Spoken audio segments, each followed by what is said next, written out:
fatigués, chargés, annonçons notre message. Jésus promet aux vrais soldats qu'ils auront part à sa victoire. Après les luttes que d'ici-bas, la couronne de gloire.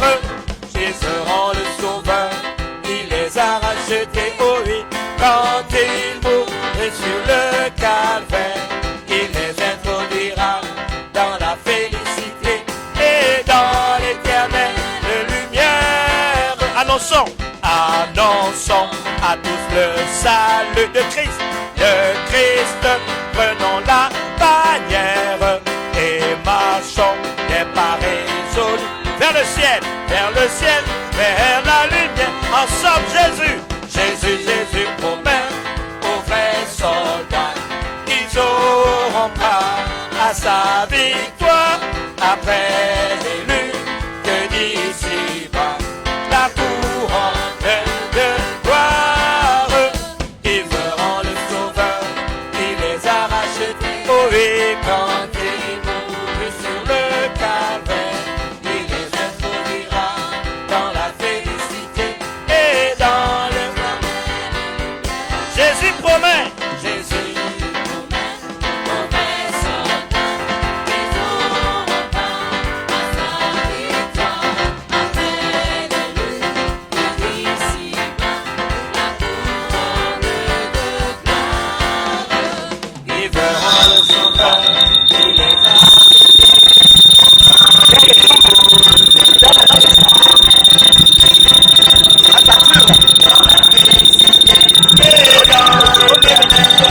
une dernière fois, Jésus, Jésus promet aux vrais soldats qu'ils auront part à sa victoire. Après les luttes de d'ici-bas, la couronne de gloire. Ils verront le sauveur, il les a rachetés. Oh oui, quand il mourut sur le calvaire, il les introduira dans la félicité et dans l'éternelle lumière. Une dernière fois, Jésus, Jésus promet aux vrais soldats qu'ils auront part à sa victoire. Après les luttes de d'ici-bas, la couronne de gloire. Ils verront le sauveur, il les a rachetés. Oh oui, quand il mourut sur le calvaire, il les introduira dans la félicité et dans l'éternelle lumière. Thank you, Jesus. En somme, dis à ton voisin, tu n'es pas n'importe qui. Il est temps que tu te prennes un peu plus au sérieux. Car Dieu a besoin de toi. Tu vivras assez longtemps pour accomplir ta destinée et faire des exploits pour Dieu. Trouve une deuxième personne et dis, tu n'es pas n'importe qui. Il est temps que tu te prennes un peu plus au sérieux. Car Dieu a besoin de toi. Tu vivras assez longtemps pour accomplir ta destinée et faire des exploits pour Dieu. Dis avec moi, je le crois, je le dis, je le prophétise dans ma vie. Il en sera ainsi au nom de Jésus.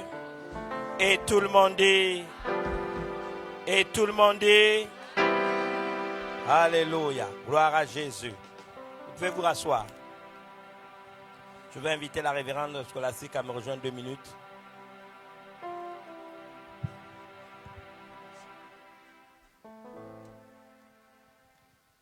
Thank you, Jesus. Dis à celui qui est à côté de toi, Dieu est un bon Dieu. Dis à celui qui est à côté de toi, Dieu est un bon Dieu. Alléluia. Chaque jour, nous devons apprendre à remercier Dieu. Nous voulons utiliser cette opportunité parce que nous en avons fait la promesse. Beaucoup d'entre vous, nous vous avons annoncé de manière officielle hier par les réseaux sociaux le départ dans la partie céleste du révérend Chungo Kutawungu, qui est décédé donc hier en matinée. On a essayé de garder le secret parce qu'elle un des fils qui était encore aux États-Unis n'était pas au courant. Et donc nous nous sommes convenus avec révérende pasteur Estelle Tchungu et les enfants qu'on attendrait que Joël soit mis au courant, que celui qui était dans l'avion, qui voulait faire la surprise à son père, Jephté, arrive à Paris, qu'on le lui annonce avant que ce soit officiel. Je voudrais dire à chacun d'entre vous que nous savons que sa santé s'est dégradée depuis un certain nombre d'années. Il a subi de grosses opérations et nous étions confiants après, n'est-ce pas, cette opération qui nous avait valu même, en ce qui me concerne en particulier, de partir à une manifestation qu'il avait lui-même organisée avec l'Église, d'action de grâce pour remercier le Seigneur de ce qu'il avait permis à son serviteur de s'en sortir. Quelque temps après, il a refait une chute et il ne s'en est pas sorti cette fois-ci, mais bien que le connaissant résilient, parce que c'est depuis novembre que nous sommes dans ce combat avec la révérende, les médecins nous avaient dit, personnellement à moi, qu'il allait mourir. Et nous leur avons dit que ce n'est pas à vous. On lui avait donné, je crois, 2 semaines à vivre. Ils nous ont demandé de le mettre en soins palliatifs pour le piquer, pour le laisser mourir. Et nous avons décidé qu'il n'en était pas ainsi. Un commun accord avec pasteur Estelle et les enfants. Mais nous bénissons Dieu parce qu'il nous a encore prouvé une fois, comme il a dit lui-même, que tant que Dieu n'a pas décidé, nous n'avons pas à abandonner. Et il y a quelques semaines, certains savent que j'ai dû faire un tour en France pour encore à nouveau prier avec lui, le voir, parler ensemble. Et je me souviens cette dernière parole, il m'a dit, je reviendrai au Gabon sur mes 2 pieds. Cela n'est pas possible, Dieu est souverain. Nous nous inclinons devant la décision de Dieu. Mais au-delà des pleurs, au-delà du chagrin que cela nous cause, nous savons où il est. C'est la chose la plus importante. Et nous retenons le travail, n'est-ce pas, qu'il a fait durant son passage sur la terre. Je disais à la révérende ce matin que je serai toute ma vie redevable à Papi Joe, révérend Jalais, qui lui-même aussi est parti auprès du Seigneur, qui m'a mis en contact avec, nous a mis en contact avec le révérend Chou. Et je me souviens de la phrase qu'il avait dit, le jour que vous rencontrez, vous serez comme 2 frères jumeaux. Et nous nous sommes retrouvés à une réunion au Bénin. Je crois que c'était au Bénin ou au Togo. C'était au Togo, invité par les hommes d'affaires du plein évangile. Et mon avion avait été retardé. Et donc, les organisateurs lui ont demandé de prendre ma matinée, le temps que j'arrive. Et quand je suis arrivé, lui devait prendre son avion. Et je me souviens toujours que au moment où je rentre dans la salle, lui vient de dire Amen pour terminer la réunion. Et puis, on annonce en même temps, le révérend Francis vient d'arriver. Et donc, il me regarde, je le regarde. Et puis, tout d'un coup, on va l'un vers l'autre. Et puis, il me demande, c'est toi Badinga? Je dis, c'est toi Tchungu. Et puis, paf, on s'est embrassé comme si on se connaissait depuis des années. Et depuis cet embrassage,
en bas puisque le courant s'est coupé. Vous connaissez les amusements de la SCG. C'est les pas de problème, encore une fois, il faut nous mettre l'électronique en place. Nous sommes un grand ministère et nous ne pouvons pas nous permettre que nous ayons la culture de masse. Alors, vous allez le mettre plus bas, vous pouvez vous asseoir. Deux ou trois personnes.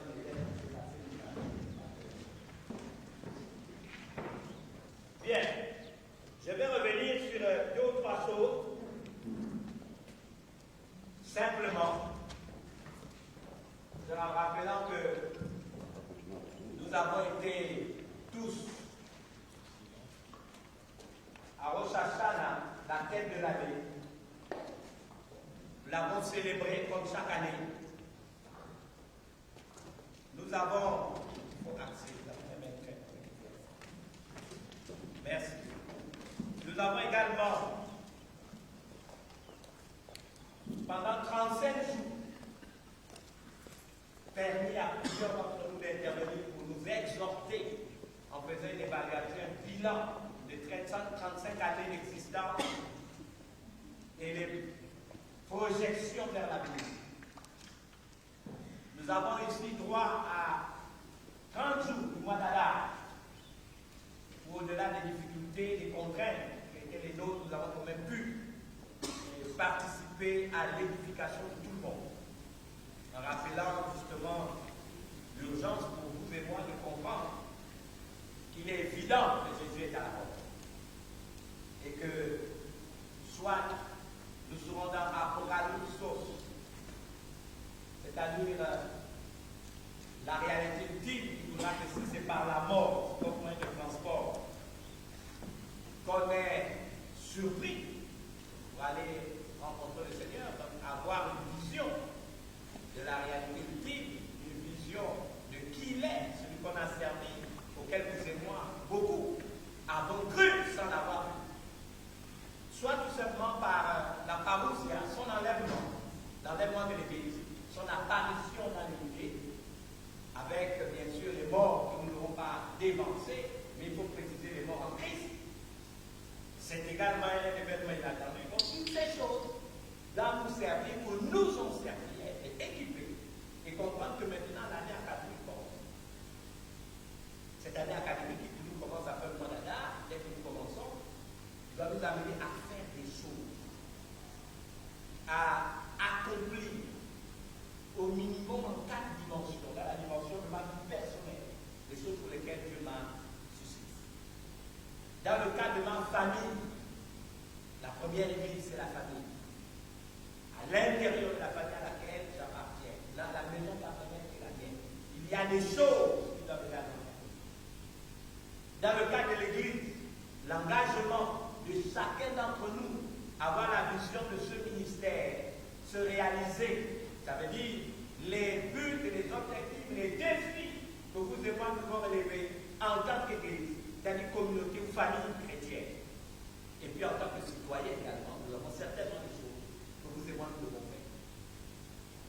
Alors j'insiste sur le fait que je ne voudrais pas, je le dirais sans le fatiguer, que nous prétextons de la COVID-19, de la pandémie actuelle, des confinements, on s'en fout, ils peuvent en faire le nom qu'ils veulent, des restrictions pour justifier que nous n'avons pas fait ce pourquoi Dieu nous a dit. Le coronavirus, la pandémie, les restrictions qui viennent avec, certes, sont des choses très difficiles à accepter, très difficiles à vivre. Mais ces choses ne peuvent en aucun cas être des arguments. Puisque vous savez bien que depuis 2019, il nous avait été dit par la bouche du serviteur inutile que j'ai été, que 2020 nous ouvrait à une nouvelle fenêtre. Oui ou non? Où à l'intérieur il y aurait des difficultés, des bouleversements. Vous voyez, c'est mon bonheur. À l'époque même, on a insisté sur le fait qu'il fallait atteindre, n'est-ce pas, notre point d'achèvement. Qui se rappelle au moins de ça? Il fallait obligatoirement, parce que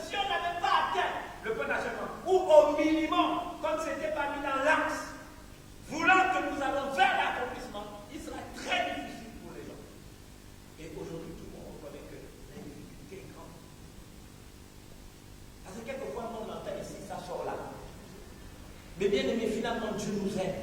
Il nous parle. Ce matin, vous pouvez imaginer, dans mon deuil, j'ai laissé la révérende, on s'est un peu séparés, moi j'étais au salon, et j'ai regardé, je lui ai dit, elle m'a parlé 30 messages de Dieu. 30, j'ai regardé 30. Il fait des focus, et j'ai pris les 30 focus pour regarder, essayer de me remémorer certaines choses qu'on pense ensemble. Mais regardez, aujourd'hui, il est parti.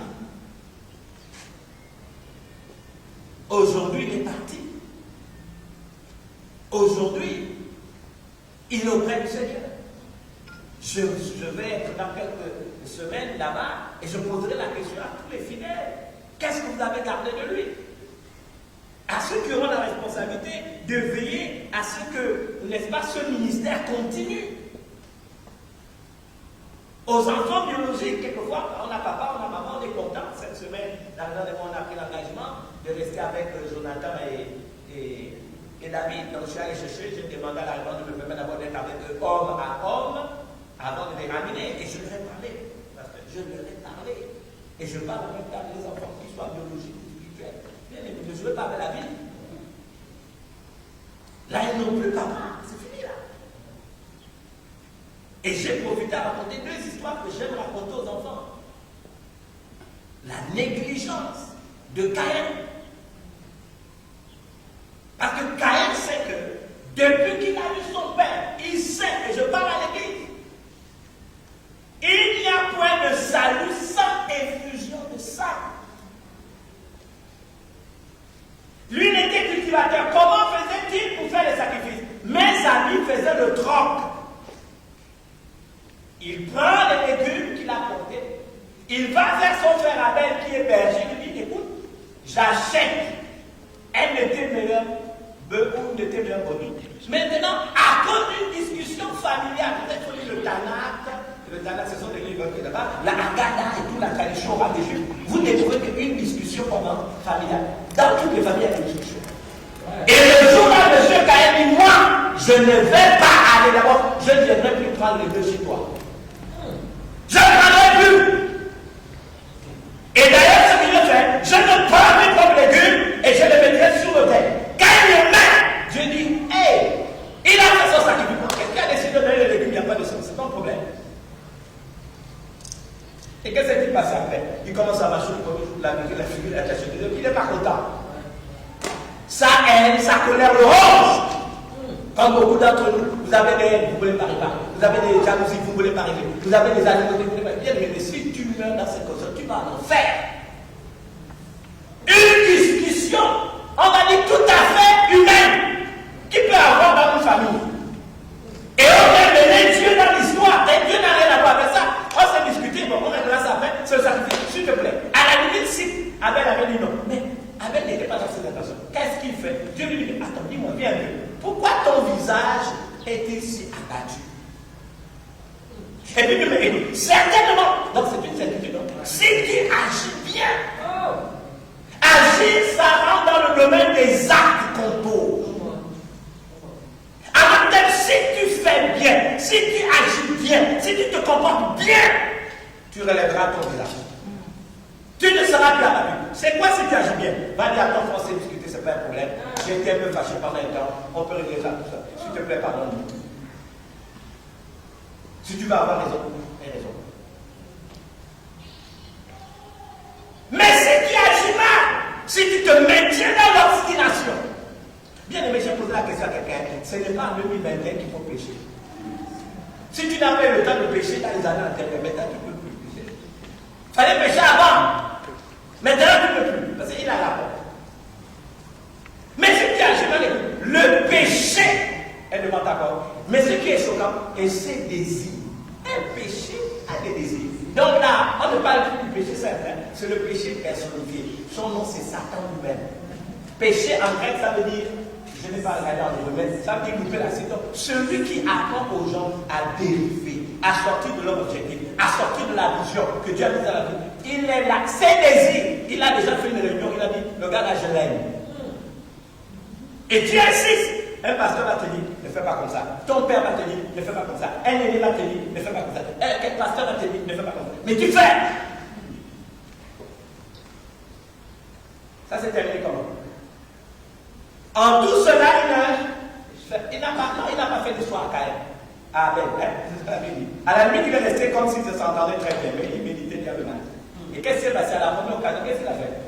Il l'a tué. Le péché personnifié l'a aidé. Il a été maudit. Ça me fait penser aussi à une autre histoire. Ésaü et Jacob. Toujours deux frères. Deux types de chrétiens. Quel est le problème d'Ésaü? Ésaü naît tout rouge. Mais depuis le ventre, Dieu a dit, il a aimé Jacob et il a aimé Ésaü. Cette histoire jusqu'aujourd'hui me blesse. Mais vous savez, la Bible est toute, 1 Corinthiens chapitre 10, verset 11.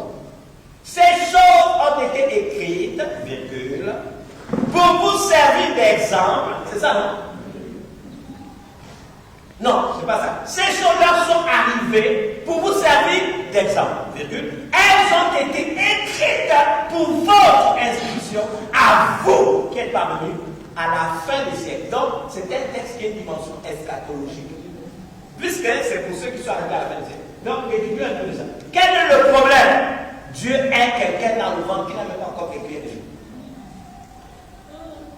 Vous pensez que quand je sais que ma mère, elle n'a fait que deux garçons, qu'une histoire de deux frères, ça ne vous choque pas. Moi, les histoires de deux frères m'ont tous choqué parce que j'étais le frère aîné et puis j'avais un petit frère. Et je me dis, c'était tout à fait logique. C'est ce qui m'a amené à aller jouer à la guitare, parce que j'ai eu honte de le voir que mon petit frère jouer à la guitare. Et moi, je ne suis pas dit à ta fille, là, tu me plais. Je suis allé apprendre à jouer à la guitare. Ils m'ont aidé. Mais j'aimerais vous dire quelque chose. Le gars est tout rouge. Oublions que le frère, quand il sort, qui a le talent rouge. Mais quel est le vrai problème? Il est hémophile. C'est-à-dire que son sang ne se coagule pas. Ce n'est pas sa faute. C'est une tare. Je peux démontrer que c'était une tare, on va dire quoi, qui venait de génération en génération, parce que c'est la tare du péché de la mort, du père de la mort, de l'enfant. Mais ça, c'est la théologie. Il faut venir à Belgique. Mais maintenant, il oublie les choses. Quand vous voyez quelqu'un qui est hémophile, surtout si c'est un bibam, un blanc, vous allez remarquer qu'on peut voir le sang à travers sa peau. Son sang ne coagule pas. C'est-à-dire que si vous le circoncédez, il va saigner jusqu'à mourir. Donc on ne peut pas le circoncéder. Mais il est le frère aîné. Il est chargé d'être le patriarche. Quand papa part, c'est lui qui va conduire. Quel est son problème? Son problème, c'est qu'il est conscient qu'on n'a pas circoncis. Il a quel âge? Lorsque son frère lui dit, il vient de la chasse, il n'a rien mangé, et puis il voit son frère préparer, je ne sais pas, des lentilles, il dit non, moi je vais sinon je vais mourir. Le frère lui dit, tu vas me donner quoi? Il dit, laisse-moi tranquille. Mais la dispute là, c'est passé depuis longtemps. Donc moi je dois les laisser. Le roi me laisse, qu'est-ce que tu veux? Ça me coûte rien. Pourquoi d'après vous? Parce que vous, quand vous lisez la Bible, vous pour lui, comment c'était un pécheur, c'est quelqu'un qui comprenait rien. Le gars savait que tant que je ne suis pas circoncis, je suis disqualifié. Je n'ai pas la marque qui fait de moi un membre du peuple hébreu. Donc, personne n'acceptera que parce que la marque de mon appartenance à Dieu et à son peuple, c'est quoi? La circoncision. Je n'ai pas fait la chimirata britmila. Je dis les disqualifiés. Donne-lui, tu peux le prendre. Bon, je sais, tu ne vas pas passer. Vous voyez comment on peut vivre le texte d'une autre manière. Mais la question qu'on peut se poser, s'il s'était mis à genoux, il aurait dit Dieu était incapable de le guérir. Je pose la question. Peut-être qu'il a préféré prendre des femmes canadiennes, coucher avec elles, faire sa vie, s'en foutait de tout. Pourquoi je vous donne cet exemple? Parce que souvent, nous avons des alibis pour faire n'importe quoi. Donc, il a prétexté de cette infirmité dont il n'était pas responsable pour se comporter comme il voulait. Et cela l'a perdu. Il y a quelqu'un d'autre qui vient de dire. Cela l'a perdu. Pourquoi j'insiste sur ça? Je veux dire aussi, c'est la même chose avec la situation par laquelle nous passons en ce moment. C'est le Covid. Il y a des chrétiens qui ne viennent plus à l'église. Je vous ai donné l'ordre de venir. S'il faut respecter les mesures barrières, nous les respectons. Moi j'ai mon masque, tout le monde a un masque, tout le monde se lave les mains avant de venir, on respecte la distanciation, il n'y a pas une personne dans la salle, il y a des gens qui restent dehors, qui attendent, etc. Bien aimé, donc restez chez toi. Oh, parce qu'il y a le culte en ligne, c'est parce que pendant qu'on était en confinement, Dieu nous a fait la grâce d'avoir un autre auditoire. Et c'est aussi pour gérer le flux des personnes. Non, mais moi je regarde, quelqu'un me dit, oh non, moi je regarde à la télé. Bien aimé, vous savez, quitter chrétien à païen, c'est facile. Donc vous voulez que je le répète d'une autre manière. Quitter chrétien à païen, c'est facile. C'est-à-dire chaque jour. On nous a vu, elle et moi, on nous a dit, on a besoin que de 14 jours pour changer quelqu'un. C'était 21 jours pour changer l'attitude de quelqu'un. On te soumet à un principe. 21 jours. Quand les 21 jours sont passés, tu n'es plus le même. Dans le monde a chiffré, mais maintenant, comme beaucoup de chrétiens,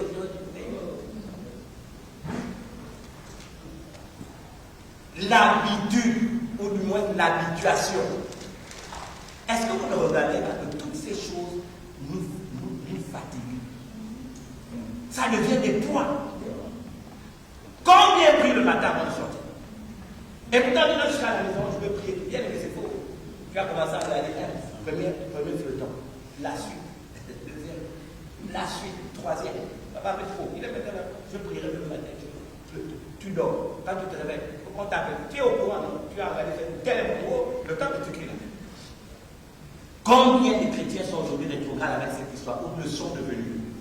Allez dans les cellules, le samedi maintenant, parce qu'on ne peut plus le faire le mercredi à cause du couvre-feu. Même le samedi, les gens ne sont pas dans les cellules. Il faut qu'on crie sur vous. Mais j'aimerais vous rappeler que la thématique que j'essaie de vous partager, je l'ai intitulée Engagement du soldat. L'engagement du soldat, la discipline de l'athlète et la vigueur de la folle. J'ai dit l'engagement du soldat, c'est la première partie. 2 Timothée 2, 3 à 7, je vais essayer de conclure. La Bible dit, souffre avec moi, comme un bon soldat. Donc il y en a des mauvais, de Jésus-Christ. Il n'est pas de soldat qui s'embarrasse des affaires de la vie, s'il veut plaire à celui qui l'a volé. Et l'athlète n'est pas couronné s'il n'a pas combattu suivant les règles. Il faut que l'abondant travaille avant de recueillir les fruits. Comprends ce que je dis, car le Seigneur te donnera l'intelligence en toutes choses. Écoutez, j'ai découvert dans Job chapitre 7 un verset qui fait sourire. On dit que le sort de l'homme sur la terre est celui d'un soldat. Répétez avec moi, le sort de l'homme sur la terre est celui d'un soldat. Donc ces jours sont ceux d'un mercenaire. Le sort d'un homme sur la terre est celui d'un soldat. Donc, l'apôtre Paul, inspiré par le Saint-Esprit, n'est pas dans l'erreur lorsqu'il dit souffre avec moi comme un bon soldat de Jésus-Christ. Et il n'est pas de soldat qui s'embarrasse des affaires de la vie. Permettez-moi de vous parler de c'est quoi l'engagement d'un soldat. Souffrir ici, kakopateo, ce n'est pas la maladie. Ce n'est pas même pas la persécution. Kakopateo ici fait ressortir l'idée d'endurer, supporter, faire œuvre de résilience. Donc je n'ai pas d'alibi. C'est ça que je vous ai donné des exemples. L'alibi de ne pas aller acheter, faire le troc, c'était parce qu'on s'est discuté. L'autre alibi, c'est parce que j'ai une maladie, c'est pas moi, je vais faire ma vie. Bien aimé, si tu prends la pandémie du corona comme un alibi pour vivre comme un païen, Jésus est à la porte. Je vois même, et je le dis ici, des responsables de l'Église, démissionnaires de leur responsabilité. Entre ceux qui pensent qu'ils peuvent faire choses, ceux qui veulent dehors, ceux qui font. Bien aimé, vous avez des responsabilités. Nous étions en Pontier, elle est là. Elle sait dans quel état j'étais. La raison pour témoigner. J'ai souffert ce passage à côté. D'abord parce que vous voyez l'église de Pontier, tout le monde était par terre, les frères étaient découragés. On connaît depuis les années Xavier, on connaît depuis les années Angèle, on connaît tout ce monde-là. Mais les gens étaient brisé. Les gens étaient. Et vous voyez ces gens, ça vous fait mal. Et puis c'est ma protection. Et puis il y a deux autres deuils qui se viennent là. Et c'est même pendant qu'elle et moi on a passé on a déposé la croix. C'est là qu'on m'annonce que Gaëtan est mort. On était désemparés. Mais elle est là. Je dirais vraiment, je suis obligé d'aller à l'église parce qu'il faut terminer avec. Et Théo, béni soit Dieu qui est dans les caméramans, il fallait. Je quittais de pleurer à monter sur l'estrade, faire les séries dans ce moment. Pas parce que j'ai un alibi. Je veux vous défier. Je sais que David dirige le culte ce matin. C'est elle que j'ai eu au téléphone le matin. C'est moi qui appelle tous les matins. Alors comment mon frère va? Elle me renvoie la question, elle me dit, mais toi comment ça va? Papa, sans je ne peux pas imaginer ça. Sans un brin de soupçon. Papa, ça va là-bas? Tu as bien dormi la nuit? Il dit oui, mais je te demande pas dormir comme il va. Il a bien dormi, il a bien mangé, tout ça. Écoute, papa, je te dis, je te passe je dis, mais toi, ça va dire, mais moi, je m'inquiète pour toi. D'accord, non, il n'y a pas de problème. Bon, passe-moi, je te passe Bishop. Donc, j'ai promis. Alors, le grand, comme il a dormi. La réponse est, mon frère n'est pas. J'ai dit quoi? Et puis, divine me ne parle pas de ma vie. Je te défie, je ne parle pas avec. Je te dis, maman, c'est elle qui a dit la réponse. Vous pensez même la mort. Je dis à tout le monde ici, le jour où je meurs, si je meurs et que la vie du monde, vous venez à l'église. Vous venez. Je ne suis pas en disant, non, il est mort. Vous venez à l'église. Vous allez changer la situation. Vous allez la changer. Pourquoi on a des comportements et des rapports à la mort qui sont devenus injustes? Dieu n'existe plus. On est affecté, on souffre, oui. On pleure, on me demande même de pleurer avec ceux qui pleurent. Ce n'est pas interdit. Mais mon engagement vis-à-vis de Dieu, est-ce que mon engagement doit changer? Non, je reste. C'est comme si vous dites, bon, mes enfants m'ont dit, papa est mort, on ne croit plus en Dieu. C'est pas ce que ça veut dire. Ça veut dire qu'on ne croit plus. Oh, papa est mort, toutes les valeurs qu'il nous a enseignées, il n'est plus là pour nous suivre. On va mettre des mini-jupes, on va mettre des chaînes au pied, on va sortir, on va se battre, on va chaîne. Ah, toujours, vous êtes des menteurs. Ce n'est pas maintenant que vous faites ça, que vous avez fait ça, vous l'avez en vous depuis. C'est pas ma mort. Ma mort n'est que, on va dire quoi? Le fervent, non, le fervent qui va maintenant révéler au grand jour qui vous étiez. Si j'ai dit on prie à 5 heures, j'ai beaucoup de filles et de mon fils qui sont là. Vous vous êtes mariés, on vous a dit vous prier. Si vous étiez dans ma maison, vous savez qu'on prie à 5 heures. Maintenant que je suis marié, je ne prie à 5 heures. Maintenant que tu es marié, tu pries à 5 heures. Sur quelle base? Dans le mariage, n'était qu'un prétexte pour se libérer de l'autorité. Et comme ça, là-bas, avec un mari mondo-chrétien, je ferai ma vie. Mais bien aimé, faisons attention. Faisons attention. Jésus est dit, souffre. Ce n'est pas la maladie, ce n'est pas la souffrance, ce n'est pas ça. Souffre avec moi. C'est ce qu'il dit. Et j'insiste là-dessus. Car Copathéo, ce n'est pas la maladie. Ce n'est même pas la persécution de ton patron. Ce n'est même pas l'injustice. C'est endurer, supporter, faire œuvre de résilience. Donc je n'ai pas d'alibi. Il dit, car il n'y a pas de soldat qui s'embarrasse des affaires de la vie. S'il veut plaire à qui? À celui qui l'a enlevé. Pourquoi? Parce que le sort de l'homme sur la terre est celui d'un soldat. Vous savez, un soldat, quand il a fait le métier de soldat, il sait que la mort est de toi. Quand tu es soldat, tu sais. La seule chose que je regrette de toute ma vie, et papa ne revient pas à son âme là où il est, je sais où il est, mais devant le Jésus, il a dit, papa, je veux être lumière. Le général ne rit pas à son âme. Je suis allé le supplier, il dit, donne-moi quand même la possibilité d'aller sauter en parachute, ne fais-ce que pour le symbole. J'ai toujours voulu être commandant et soldat. Et les hommes, si vous êtes ici, vous savez, vous regardez, comment vous dites, Novelas, regardez les films de guerre. Quel nom? Regarde les films de guerre. Regarde les films de guerre. Vous n'avez pas regardé. Un garçon regarde les films de guerre. Il ne regarde pas Novelas. Si tu regardes Novelas, tu es les films. Tu es efféminé. Allez, descendez. C'est pas normal. Moi, je regarde, je peux vous montrer, même dans mon iPad, je regarde les films de guerre. Je regarde Raoul. Comment il peut se prendre seul dans la course. Il est seul dans la foule, il monte, il coupe les films, mange les machins. Je regarde les gars qui traversent, n'est-ce pas, les lacs, les océans, les crocodiles sont dedans, le fusil comme ça. C'est ça qui va te motiver. Tu regardes un film, pas simplement parce que tu as le but, tu vois les stratégies. Et puis tu fais une transposition à la vie spirituelle.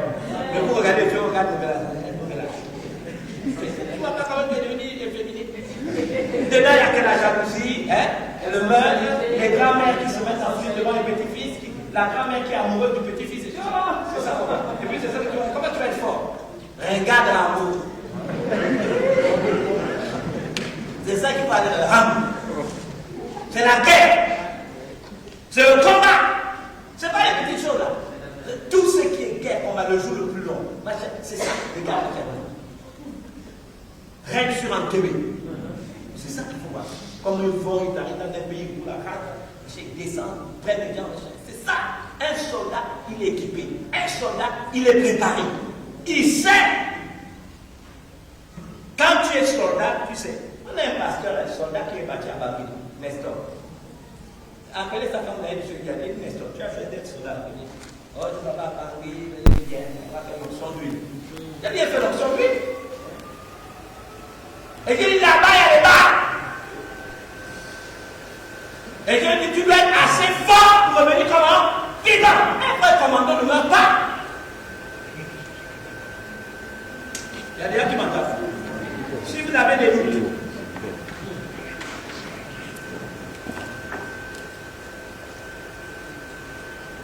si vous avez des doutes, qu'est-ce que vous faites?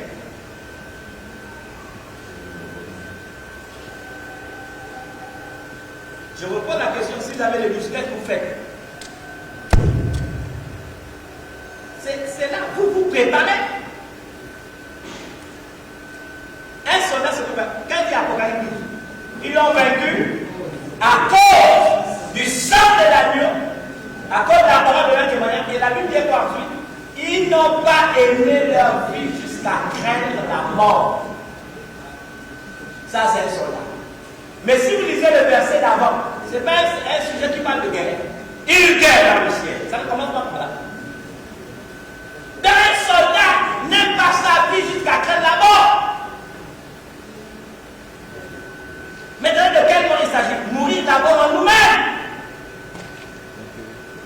C'est ça la chose la plus importante. Donc ça, c'est le point qui me semble être le plus important. Bien aimé, pas d'alibi. Vous connaissez tous le texte, on ne va pas revenir là-dessus. Éphésiens 6, 11 à 18. Revêtez-vous de toutes les armes de Dieu, afin de pouvoir tenir ferme. Regardez, contre les critiques. On va tenir ferme contre quoi? Contre quoi?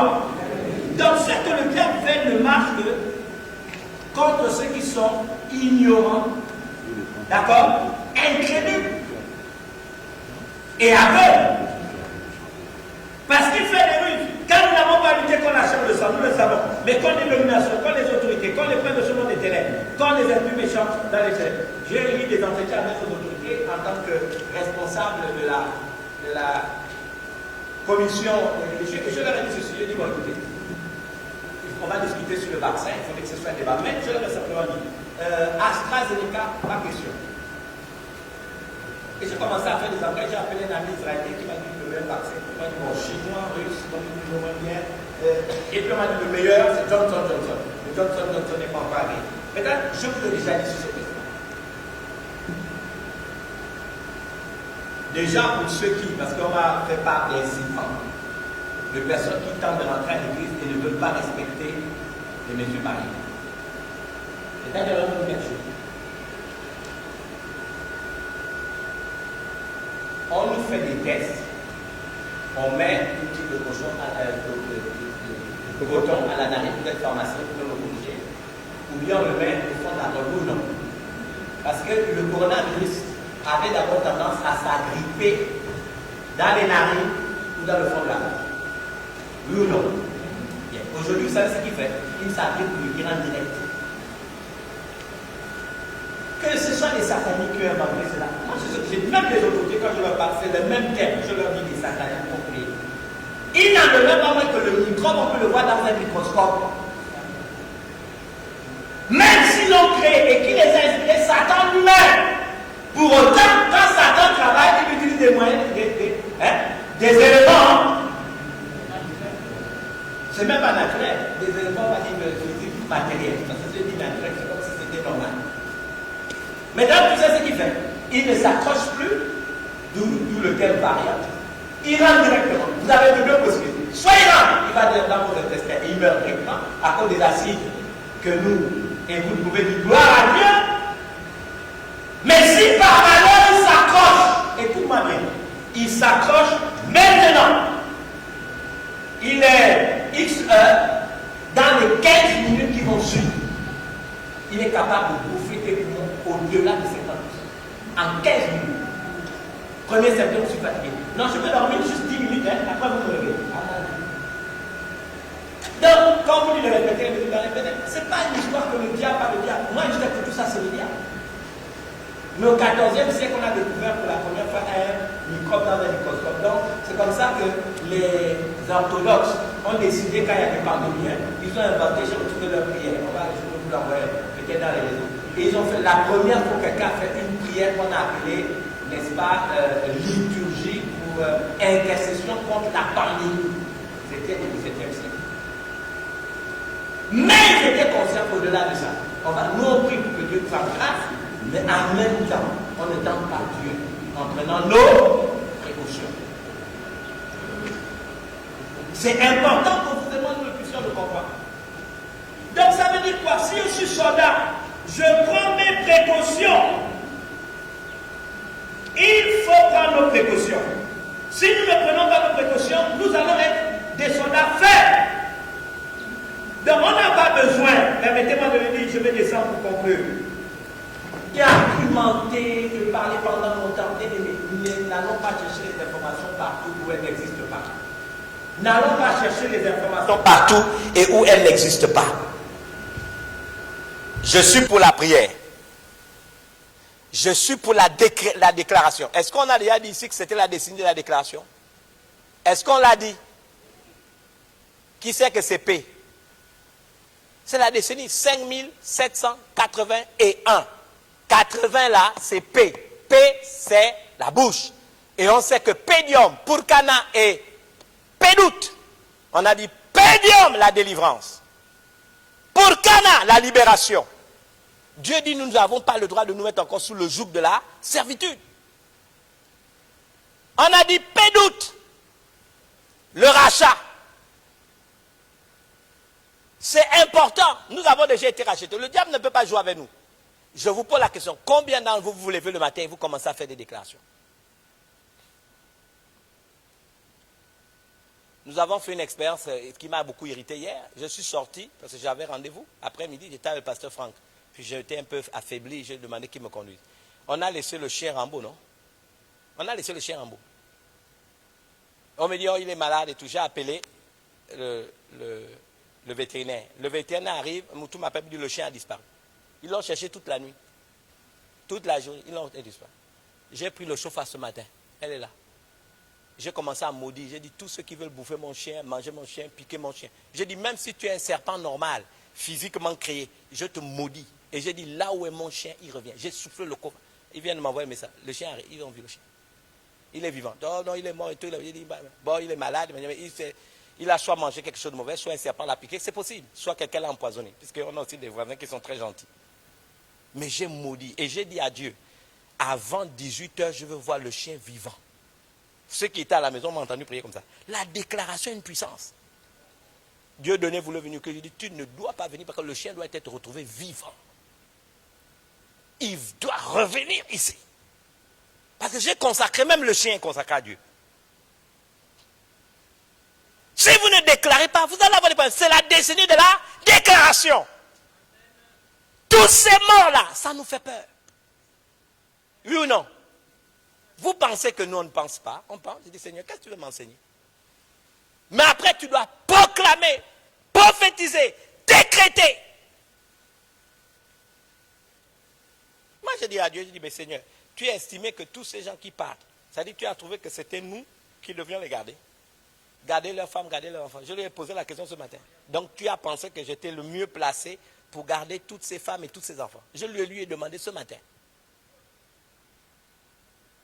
Je lui ai posé la question, je lui ai dit en toute honnêteté, j'ai dit donc tu as décidé. Et je lui ai demandé donc, dans ta façon de voir, tu m'as regardé, je t'ai dit que la personne qui a à même de garder autant de femmes, autant d'enfants, c'est moi. Il sait que je le lui ai dit. Mais il faut décréter, il faut déclarer. Est-ce que c'est interdit que la peur vienne cogner à ta porte? Non. Un oiseau peut tourner autour de ta tête, mais tu n'as pas le droit de laisser l'oiseau atterrir et de pondre un œuf. Satan, est-ce qu'il ne rôde pas? Je vous pose la question. Et vous le laissez faire. Des événements arrivent, on est passif. On a poignardé un enfant. Vous n'avez pas lu ça? Vous n'avez pas vu ça cette semaine? Vous n'avez pas d'enfant? Qu'est-ce que vous faites quand ça arrive? On est passif. Oh, tu es au courant? Bon. Partage. Papa. Donc, au lieu de damer, parce que cet enfant qu'on a poignardé, quand le message te parvient, tu dois se dire, cela aussi peut arriver à mon enfant. Donc, qu'est-ce que je vais commencer à faire? Décréter. Pédium! Je décrète, je maudis. Il dit, quiconque ose. Dis à quelqu'un, c'est comme ça que ça marche. Mais ce n'est pas faire la publicité et on fait le Congo ça toute la matinée sur un assassinat. Mais vous devez pleurer sur ça et dire à Dieu, non, ça ne peut pas arriver. Ça doit s'arrêter. Et je fais des déclarations. Je maudis cet esprit. Le diable sait les gens qu'il aime. Je vais vous raconter, pour ceux qui ont suivi le premier service, que on a vraiment besoin d'être purifié dans notre façon de voir les choses. Quelqu'un courait, on le poursuivait, et malheureusement, il est tombé dans les WC des latrines. Et il se noyait dans les excréments. Donc, il y a quelqu'un qui a eu le refus de prendre une branche, de lui tendre, et il est sorti. Quand il est sorti avec tous les cacas sur lui, il s'est mis à crier, je suis sauvé. Le gars lui dit, tu es peut-être sauvé, mais tu sens encore l'odeur des excréments. Va te laver. Vous voyez, on est peut-être sauvé, hein, mais l'odeur du péché, l'odeur de la négligence peut nous poursuivre. On a besoin d'être sanctifié. C'est ça, vous allez remarquer que la Bible commence par, ils l'ont vaincu par le sang d'abord, le sang. C'est le temps d'invoquer le sang de Jésus, comme vous ne l'avez jamais fait dans votre vie. Parce que le sang de Jésus, la première chose que le sang de Jésus a fait, c'est que le sang de Jésus nous a amenés à être pardonnés. On était séparés de Dieu, mais quand Jésus a donné à Dieu le sang pour nous racheter, Dieu a décidé de nous pardonner. S'il m'a pardonné, écoutez-moi bien, il ne m'en veut pas. Il n'a pas de plan de haine pour moi. Tous les faux, tous les mensonges, tout ce que j'ai pu faire dans ma vie, il me l'a véritablement pardonné. Il ne m'en veut pas. Mais l'odeur du péché peut être encore dans ma vie. L'odeur de la rébellion contre moi. Donc, le même sang là va me purifier. J'ai besoin d'être purifié.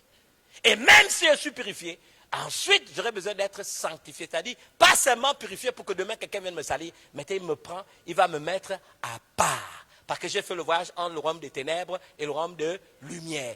Entre, n'est-ce pas, la puissance de Satan et la puissance de Dieu. Donc, il me met à part. Là, je suis maintenant sanctifié. Et la sanctification ne se limite pas à une purification extérieure. Jusqu'à ma conscience, hein, tout est lavé. Et même si j'ai été sanctifié, il va encore plus loin. Il me rappelle l'œuvre de la rédemption. J'ai été racheté par le même sang. Quand Satan vient vers toi, quand la peur vient, regarde la peur et Satan dit-leur, j'ai été racheté. Tu n'as pas de droit sur moi. On vous appelait d'Agorago, Agorago. On vous appelait de Lutro. Il nous a rachetés. On était prisonniers, on nous a pris à cause du sang qu'il a payé. J'ai été enlevé de la prison. Ensuite, on a ouvert les portes de la prison. On m'a mis hors de la prison. Et ensuite, on a dit, déliez-le. On a enlevé les liens. Satan ne doit pas te toucher. Donc, la déclaration ajoutée au sang de Jésus a de la puissance. Et même on découvre qu'après la rédemption, après le fait d'être racheté, on a été réconciliés. Dieu, le créateur de l'univers, s'appelle Papa. Tu peux t'avancer à cause du sang de Jésus avec assurance devant le trône de la grâce. Ils l'ont vaincu à cause du sang de l'agneau, à cause de la parole de leur. C'est quoi la parole de témoignage? Le style de ton langage. La mort et la vie sont au pouvoir de quoi? Qu'est-ce que tu dis à longueur de journée? Les gens préfèrent parler de toutes choses. Alors qu'on a 24 heures, on peut profiter sur ta vie. Un des messages qui m'a fait pleurer ce matin quand j'ai rencontré Tchungu. Tchungu a dit, oui, tu te lèves à 5 heures du matin, tu pries correctement et tout. Il dit, c'est bien. Il a dit, ça c'est l'habitude. Mais il dit, enlevant les 1 heure où tu t'es levé à 5 heures du matin, maintenant il reste 23 heures. Qu'est-ce que tu as fait du reste de 23 heures? Il dit, même dans le ratio mathématique, si tu te réjouis d'avoir prié le matin à 5 heures, 1 heure, mais les 23 heures, autres heures de ta vie, tu as fait quoi? Vous pensez qu'on a besoin d'un problème pour prier? Vous pensez qu'il faut d'abord que le diable vienne frapper? Non, il a dit que tout homme pieux te prie au temps convenable. Ça veut dire quoi? Quand tout va bien, je double la dose dans la prière. Quand tout va bien, je prie encore. Et quand les grandes eaux viendront, elles vont trouver la force spirituelle supérieure à la force satanique. Il y a des gens qui sont là. Pourquoi les chrétiens sont face à la pandémie aujourd'hui? La faiblesse. Aujourd'hui, ce n'est pas le temps de dire, je veux vivre du message du pasteur, je veux vivre de ce qui va dire bien aimé. Si tu ne t'exerces pas, tu auras des problèmes. Ils l'ont vaincu à cause du sang de l'agneau. La parole de témoignage, le style de leur parole. Bien aimé, si vous êtes parents, je vous parle à vous qui me regardez, prophétisez sur vos enfants, bénissez vos enfants. Le matin, la révérende et moi, tous les matins, nous prenons la Sainte Seine. Il y a des gens qui violent la prescription qui a été donnée ici dans l'église. Je vous le dis devant l'Éternel, mais tous les matins.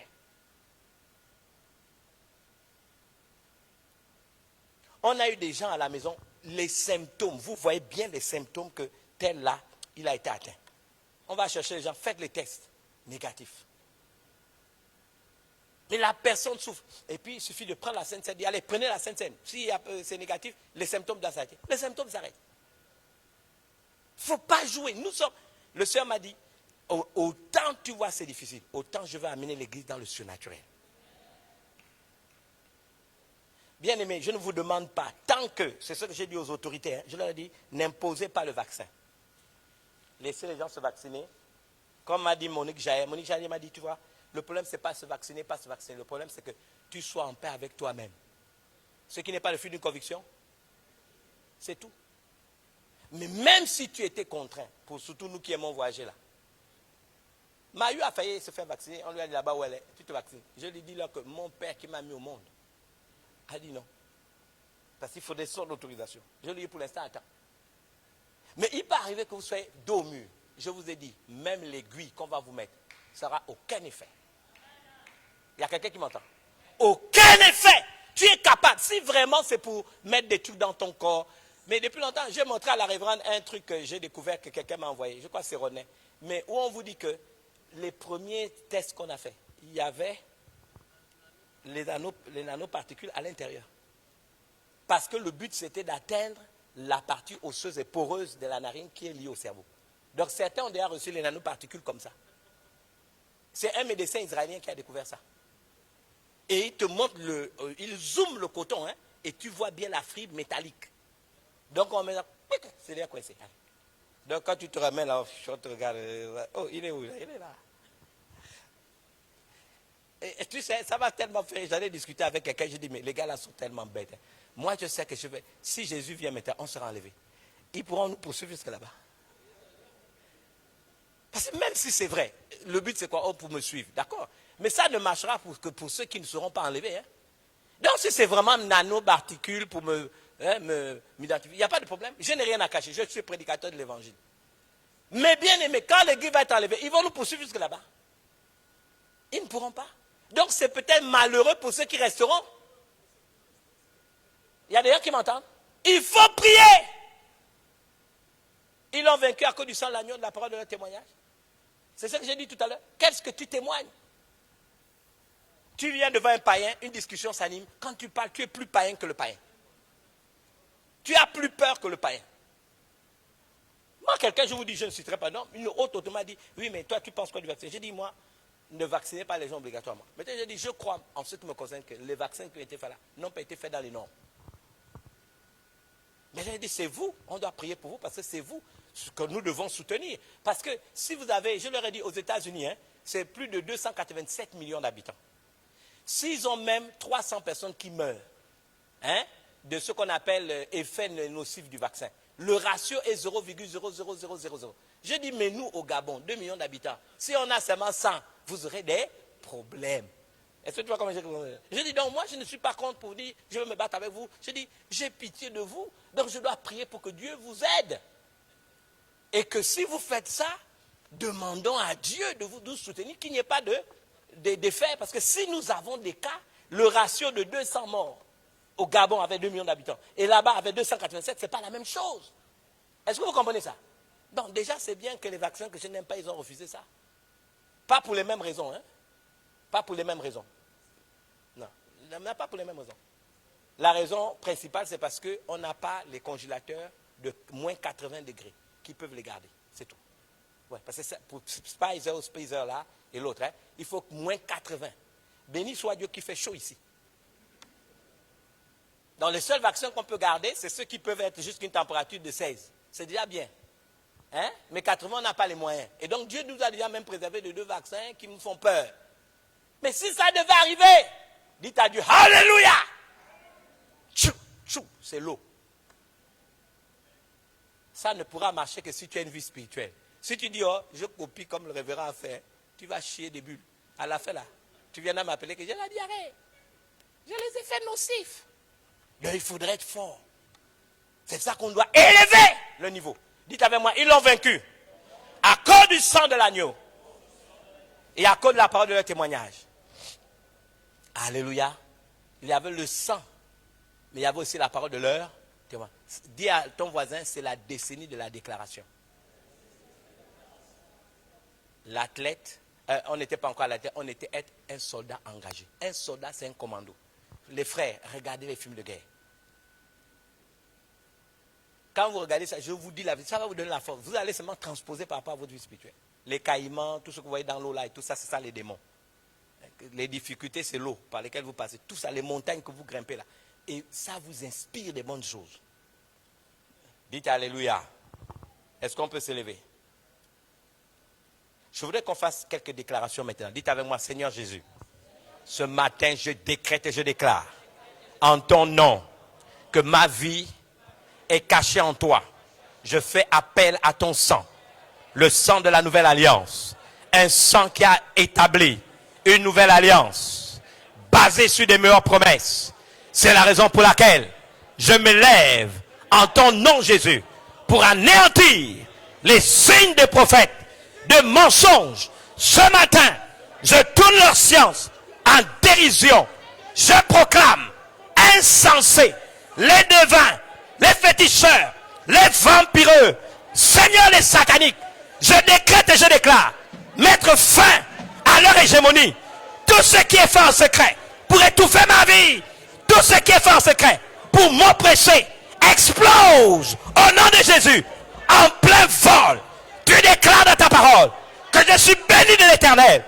Ce que tu as béni, personne ne peut le maudire. Je décrète et je déclare à cette heure, Dieu vivant d'Israël, oh, l'enchantement ne peut rien contre moi, ni la divination, parce que je suis en toi. J'invoque ton sang sur ma vie, ton sang qui m'a pardonné. Dieu vivant d'Israël, je sais que j'ai été pardonné. Je sais que j'ai été pardonné.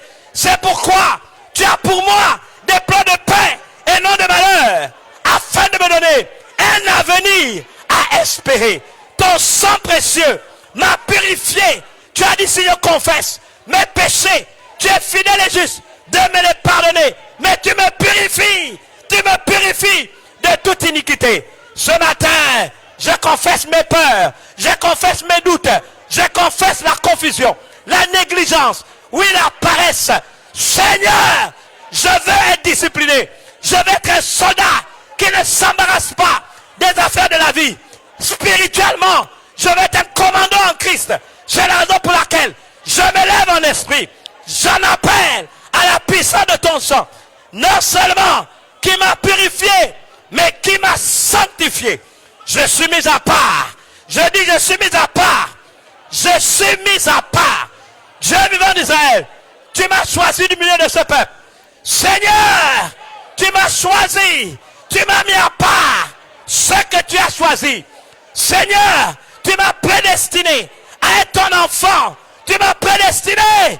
Dieu vivant d'Israël, tu m'as justifié. Dieu vivant d'Israël, tu m'as glorifié en me sanctifiant, en me mettant à part. Je lève ma voix. Tu m'as racheté. Dieu vivant d'Israël, je n'appartiens pas au diable, ni à ses plans, ni à ses projets, parce que tu m'as racheté. Ta parole déclare, tu m'as racheté à un grand prix. Tu m'as racheté grand prix. Tu as payé de ta vie pour que je sois sauvé. Je maudis Satan. Je maudis ses démons. Je maudis toutes les sortes de l'enfer. Parce que tout simplement, j'ai été racheté. Aucun stigmate venant de vous ne peut m'atteindre, ne peut atteindre ma maison, ne peut atteindre mes enfants, ne peut atteindre ceux qui m'appartiennent. Je le déclare au nom puissant de Jésus. Je maudis au nom puissant de Jésus. Tout ce que Satan tente de faire contre moi, Seigneur, les esprits du mal, je maudis la méchanceté organisée. Je décrète et je déclare ces choses, nul ne fait. Dieu vivant d'Israël, je te bénis parce que tu m'as réconcilié avec toi. Seigneur, par Jésus-Christ, qui a été le pont, celui qui m'a amené à toi.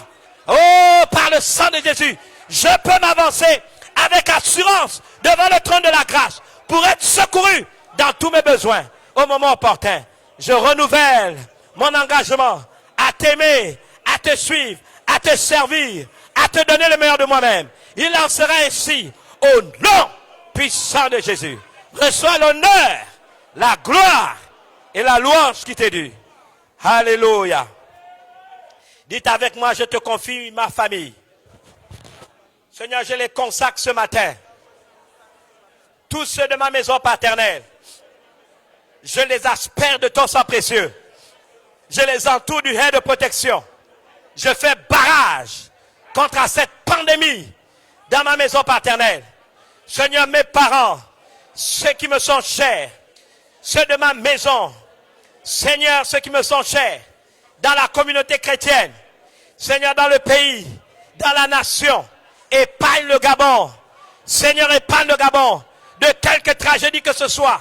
Nous maudissons ces esprits qui véhiculent la mort. Maintenant, nous nous levons en esprit et nous nous opposons au cheval vert, le cheval verdâtre qui vient et qui amène la mort à grande échelle à travers la manipulation génétique, la manipulation des bactéries, Seigneur, pour rendre malade nos populations. Seigneur, cela vient de loin. C'est une entité. Et maintenant, nous nous présentons. Nous te faisons barrage. Tu ne rentres pas au Gabon. Nous brisons terrain. Nous mettons fin à ton hégémonie. Au nom de Jésus. Et de ton impact, cheval verdâtre. Nous savons depuis longtemps qu'il y a des temps où tu te manifestes. Mais maintenant, nous t'avons localisé. Nous te faisons exploser. Nous mettons fin à ton hégémonie. Tu n'as pas l'impact que tu veux dans ce pays. Au nom de Jésus. Alors que nous plongeons le Gabon dans le sang de Jésus. De l'Est à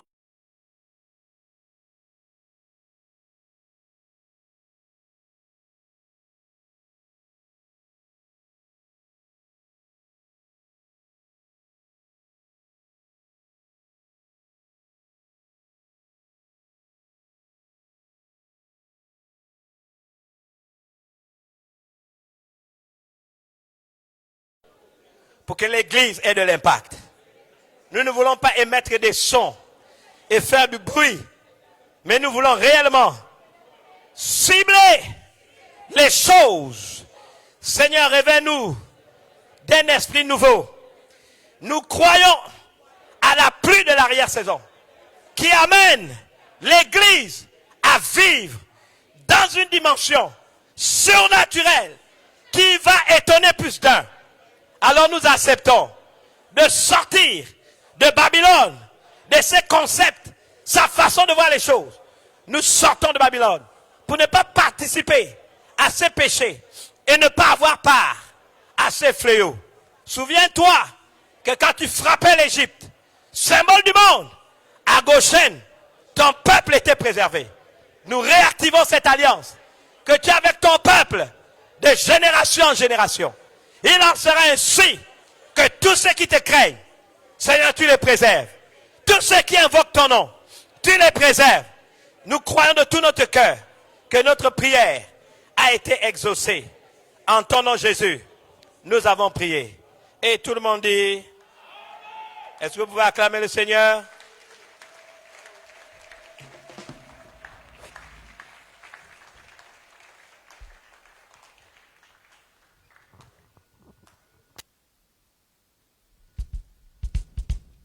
Alléluia. Est-ce qu'on peut encore acclamer le Seigneur? Ce matin, nous avons déclaré que, au-delà de toute chose, Dieu demeure bon. Et c'est ce que l'homme de Dieu nous a encore appelé. Dieu est bon en toute situation. Acclamons le Seigneur. Dieu est bon.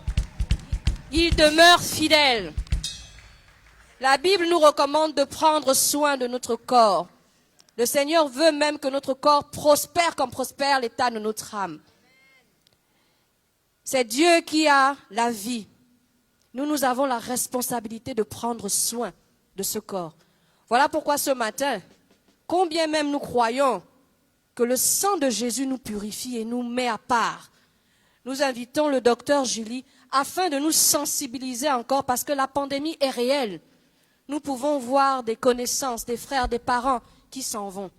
Nous avons la responsabilité, nous, bien que nous annonçons le sang de Jésus sur nos bien-aimés, de leur montrer aussi que nous avons la sagesse. Et la sagesse passe par la connaissance. Nous l'encourageons.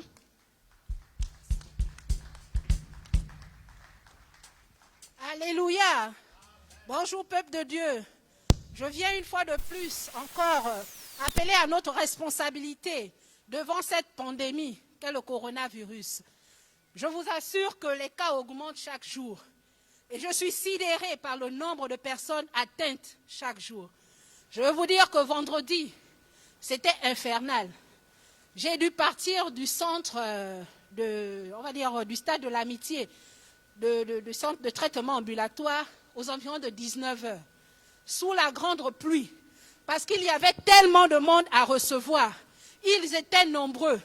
Les infirmières, à partir de 16h30, 17h30, ont voulu demander aux gens de partir, parce qu'il fallait qu'elles aussi rejoignent leur domicile. On est en confinement. Il n'y a pas de moyen de transport. Mais je dis leur dire non, ne renvoyez pas les personnes. Qu'ils restent, je vais les prendre en charge. Parce que quand quelqu'un est atteint, il doit être rassuré. Et il doit être pris en charge. S'il rentre chez lui, on ne sait pas ce qu'il pourra devenir le lendemain.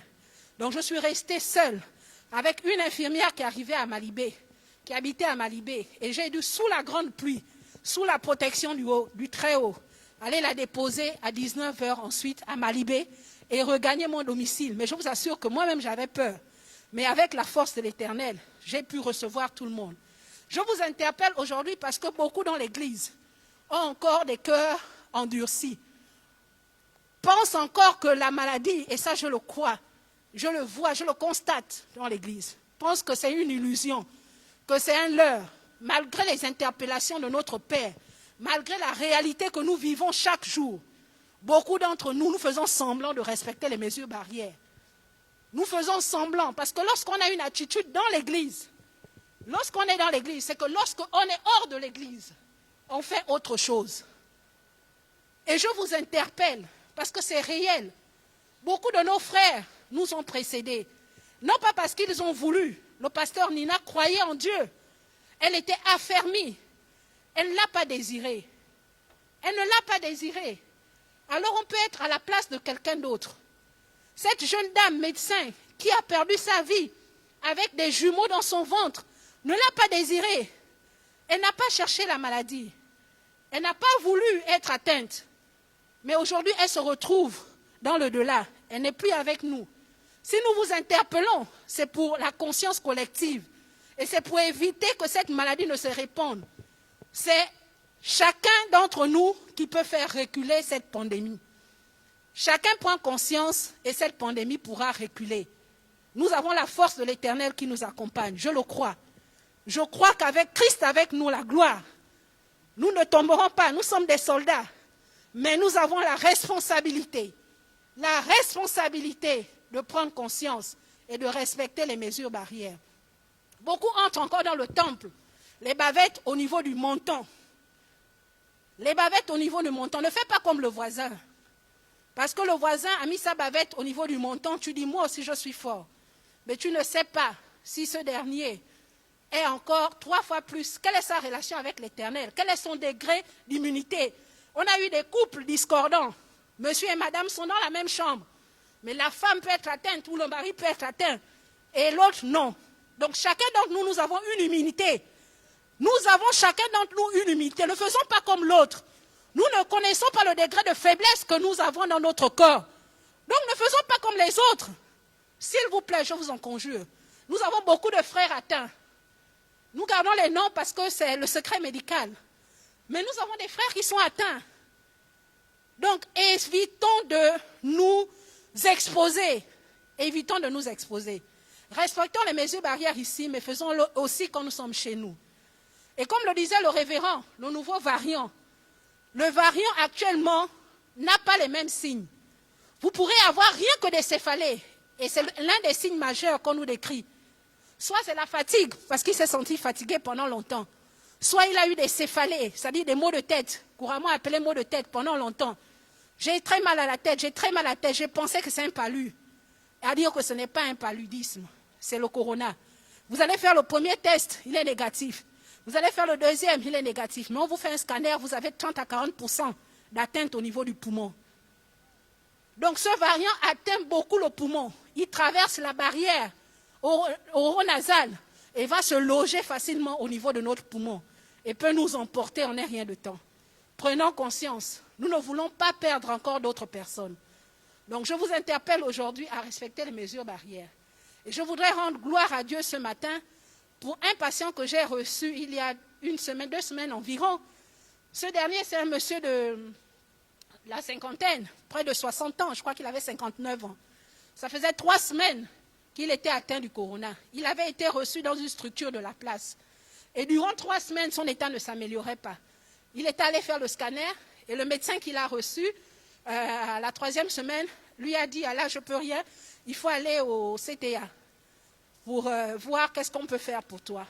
Et quand il est arrivé, ce patient était désespéré. Pendant que je le recevais, il s'est mis à pleurer, un père de famille. Imaginez-vous, chez nous en Afrique, l'homme ne pleure pas, quelle qu'en soit la situation. Il serre les dents, comme on dit chez nous dans l'armée. Mais ce patient, ce monsieur, s'est mis à pleurer devant moi. Je n'étais rien devant lui. Mais il a fallu que je déclare des paroles envers lui. Il a fallu que je lui redonne courage avec la parole de Christ. Que je lui demande de déclarer qu'il va être guéri.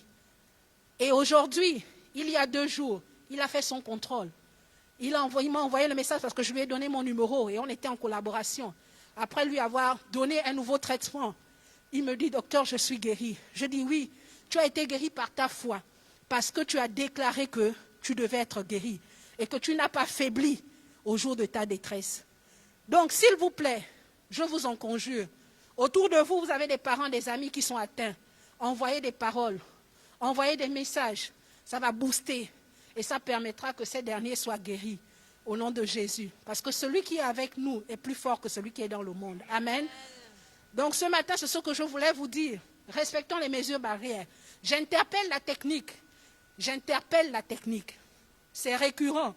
Tous les dimanches, j'envoie toujours des gens vers les éléments de la technique. Parce qu'ils omettent de mettre correctement leur bavette. De grâce, respectons les mesures barrières. Amen.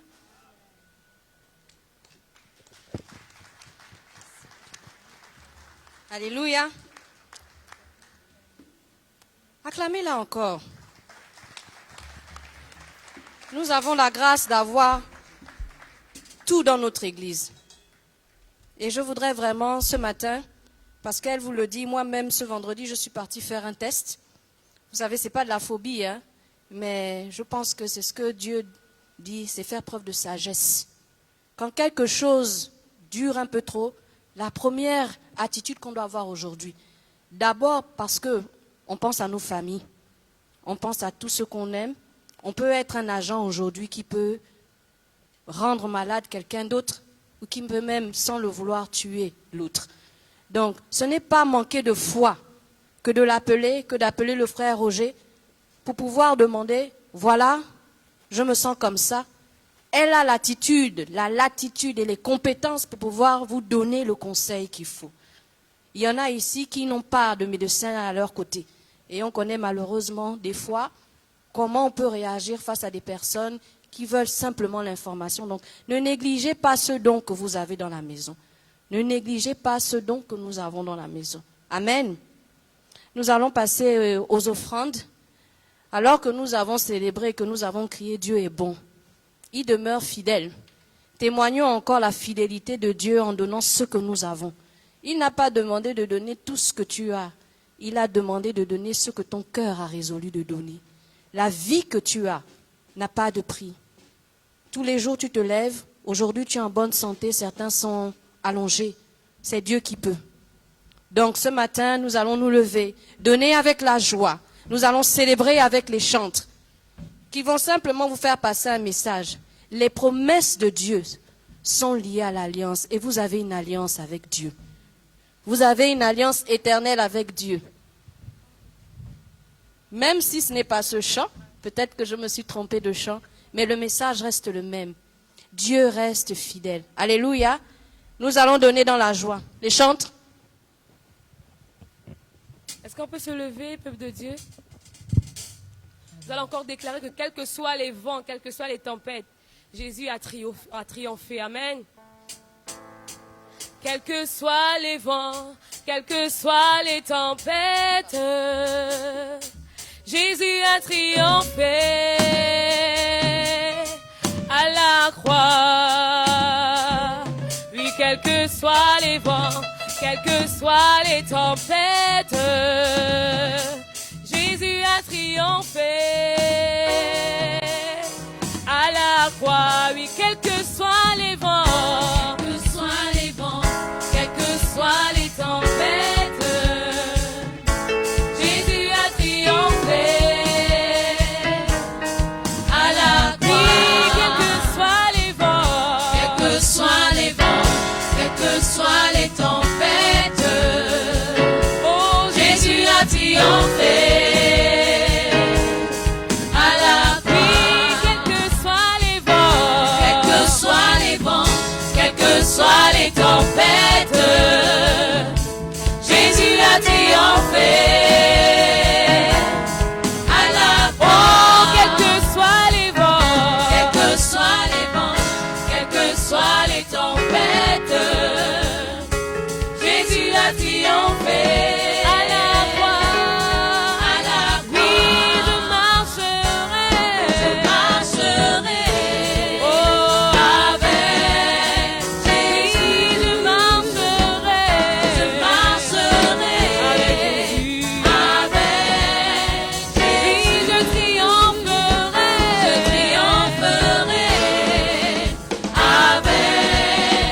Oui, je triompherai, avec Jésus. Je triompherai avec Jésus. Oh, Jésus, j'avancerai avec Jésus. Jésus, j'avancerai avec Jésus. Oh, quels que soient les vents, quels que soient les vents, quelles que soient les tempêtes, Jésus a triomphé. Oh, à la vie, quels que soient les vents, quels que soient les vents, quelles que soient les tempêtes, Jésus a triomphé. À la croix, quels que soient les vents, quels que soient les vents, quelles que soient les tempêtes, oui, Jésus a triomphé. Oh, à la croix, quels que soient les vents, quels que soient les vents, quelles que soient les tempêtes, oh, Jésus a triomphé. À la croix, oh, je marcherai avec Jésus. Avec Jésus. J'avancerai avec Jésus.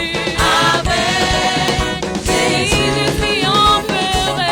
triompherai avec Jésus.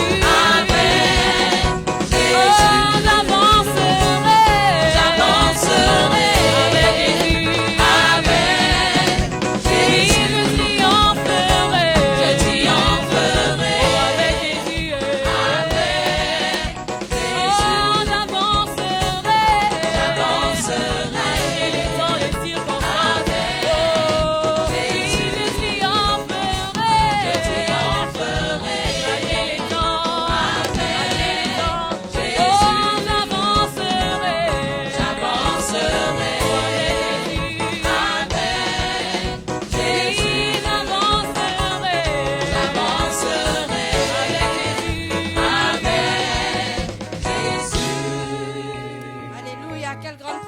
situations, quels que soient les vents, quelles que soient les tempêtes, je triompherai, j'avancerai avec Jésus. Alléluia.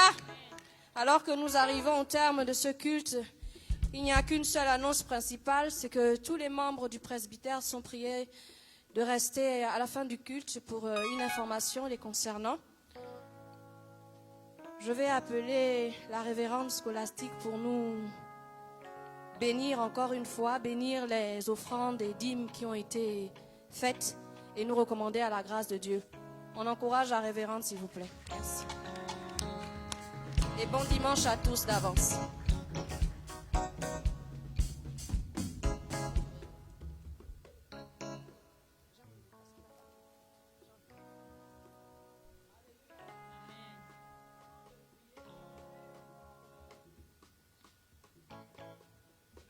Encore revenir sur une motion d'ordre, parce que nous sommes dans les temps de la fin et des temps très fâcheux. Et comme il s'agira de bénir les offrandes, de bénir les dîmes, ce qui quelque part nous attache et nous rattache à Dieu, parce que quand nous venons dans la maison de Dieu, nous pouvons chanter des cantiques. Mais il y a une expression plus vivante qui nous permet d'être en fait libres dans la présence de Dieu. C'est ce que nous apportons dans la maison de Dieu comme offrande, les dîmes, ce que nous avons préparé dans nos maisons, à part la louange, à part l'adoration. Nous nous offrons un sacrifice avec ce que nous avons préparé chez nous, que nous ne nous voilions pas la face. Les temps sont compliqués. Et tous ceux à qui Dieu permettra de relever leur tête et de pouvoir agir, faire des choses pour Dieu, dans ces temps de sécheresse, ce sont ceux qui vont s'aimer dans la sécheresse. Je vous en prie qu'on ne se ferme pas les yeux. Il n'y a pas d'alibi. Quand l'homme de Dieu, le pasteur Sambela était venu, il nous a parlé que nous devons rentrer. Je vous en prie, je vous dis, on devrait rentrer dans ce qu'on appelle la Pentecôte financière. Mais cela va se réaliser dans ces temps de crise. On met les paniers devant, les gens mettent un seul. On a dit, quand tu donnes ta dîme, tu donnes ton offrande, ça va de pair. Tu ne peux pas venir et tu donnes que la dîme. La dîme appartient au Seigneur. Mais si nous voulons voir une ascendance, vivre des choses naturelles dans notre vie, multipliez votre offrande. Normalement, quand les financiers comptent de l'argent, les offrandes devaient être en grand nombre plus que la dîme. Parce que c'est cette dîme-là, cette offrande qui nous permet d'aller de gloire en gloire. De permettre que les choses se vivent dans notre vie. Qu'il y a des situations que Dieu bouleverse. Ce n'est pas avec la dîme appartient à Dieu. Quand vous avez donné la dîme, ce n'est pas à nous. Il ne faut pas qu'on se voie la face. On trouve des alibis pour que la maison de Dieu, nous devons continuer les travaux dans cette maison. Les engagements que nous prenons devant Dieu. C'est un piège pour un homme de prendre un engagement sacré et de réfléchir après avoir fait le vœu. Nous avons fait des vœux. Nous avons entendu des paroles venant des serviteurs de Dieu, des hommes de Dieu dans cette maison, de la manière à laquelle nous devons nous comporter par rapport à ce que nous devons donner dans la maison de Dieu. Ne jouons pas. Dieu te donne 100 000, vis avec 80 000 francs pour commencer. Dieu te donne 1 million, vis avec 800 000 francs. Donne à Dieu ce qu'il lui doit. Bien-aimé, sinon tu ne pourras pas voir beaucoup de choses dans ta vie. Parce qu'on nous amène aujourd'hui à vivre le surnaturel de Dieu. Le surnaturel de Dieu se vit dans l'intimité des choses et des actes qu'on pose avec foi. Et ce sont ces choses qui vont nous relever. Les temps sont difficiles. Tout le monde aujourd'hui, c'est difficile d'avoir de l'argent. Mais je vous assure, rentrons dans ce surnaturel-là. Vous allez voir combien Dieu nous utilise, combien Dieu utilise ce que nous avons. Il le multiplie d'une manière ou d'une autre. Alléluia. Chers financiers, mettez Le panier des offrandes, mettez le panier. Ne venez pas, on ne trompe pas Dieu. On ne vient pas mentir à la maison de Dieu. On n'a pas dit de mélanger l'argent. On ne mélange pas. La dîme, c'est pour le Seigneur. Les offrandes, c'est pour notre multiplication, pour vivre des choses surnaturelles. Il ne faut pas mélanger. On ne mélange pas. Personne n'a été appelé par un homme. Nous avons été tous appelés par Dieu. Et on ne peut pas se mentir. Aujourd'hui, les caisses de l'église sont vides parce que les gens jouent, même les serviteurs de Dieu. Qui a dit que si tu as 50 000 francs, tu ne peux pas donner 5 000 pour la dîme, 5 000 francs, au moins pour multiplier ton argent, multiplier ta vie. Tu vas venir donner 2 000 francs et Dieu te regarde. Vous croyez que c'est ce qu'on fait ici qui est plus important que le secret de notre chambre? Non. C'est le secret de notre chambre. Comment nous nous approchons, comment nous mettons les choses à part pour Dieu. C'est ce qui est récompensé. Dieu est le Dieu des secrets. Ce n'est pas le Dieu du visible. Je vous avertis, bien-aimés. Ce temple doit terminer. Des engagements ont été pris. Nous avons décidé, quand l'homme de Dieu est venu, nous avons compris qu'il a voulu que nous passions par la Pentecôte financière. Ce n'est pas un hasard. Dans la crise, il y en a qui vont relever leur tête. Mais obéissons seulement.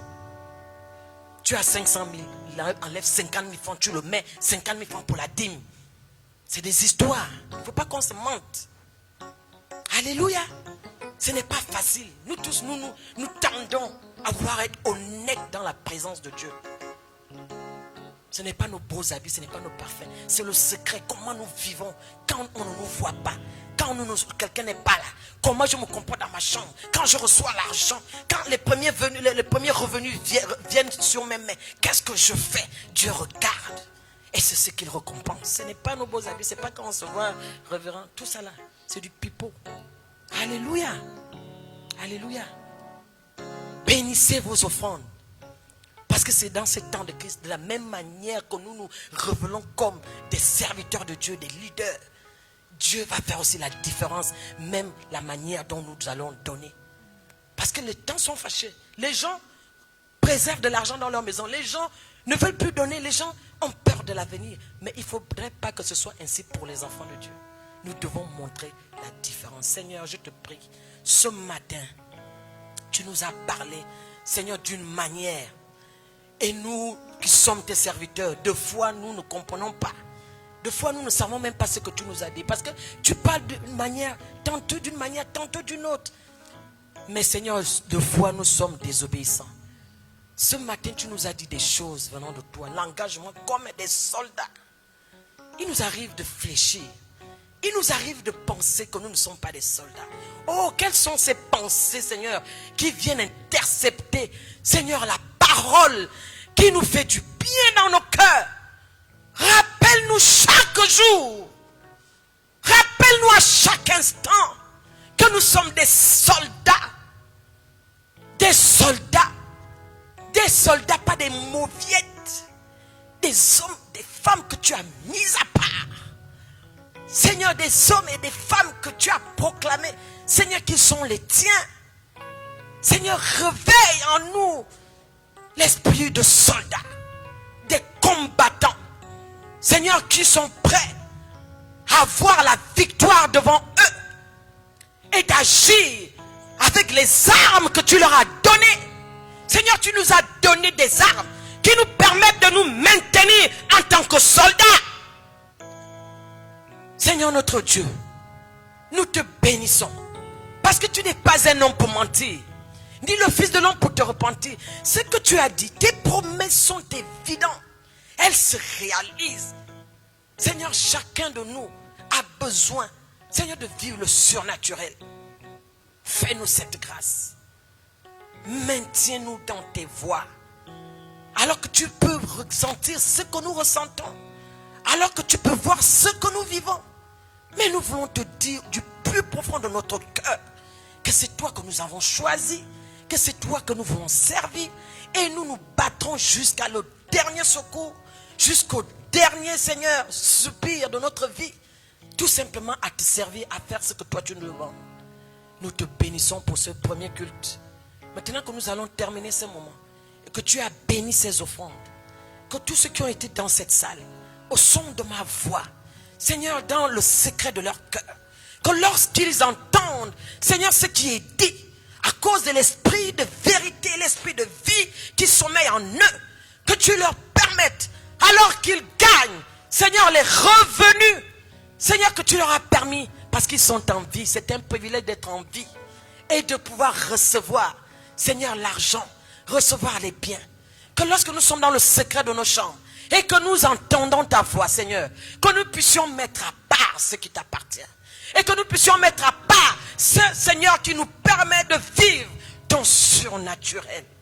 Notre Dieu, notre Père, que ces offrandes soient bénies, que ces offrandes se multiplient, que ces dîmes, Seigneur, puissent servir à l'avancement, Seigneur, de ton royaume.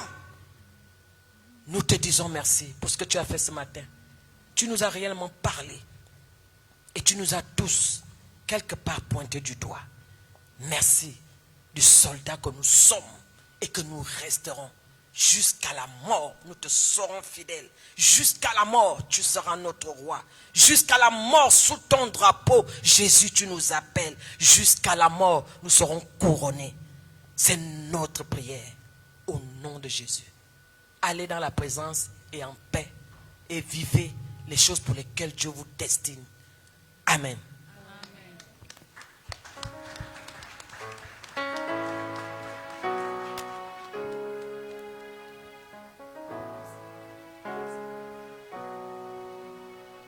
Le culte est terminé. Nous vous souhaitons un bon dimanche.